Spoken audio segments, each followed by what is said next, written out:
We are pleased to announce that government has successfully paid all farmers in Eastern Province who sold their maize to the Food Reserve Agency (FRA) in last year's farming season.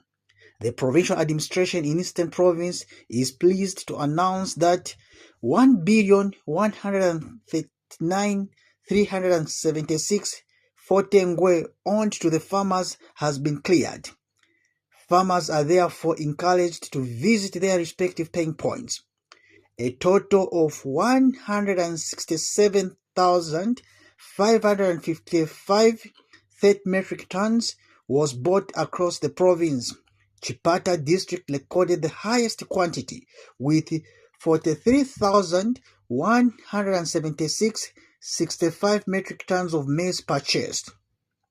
Government remains committed to support our local farmers and ensuring the growth of the agricultural sector in the province.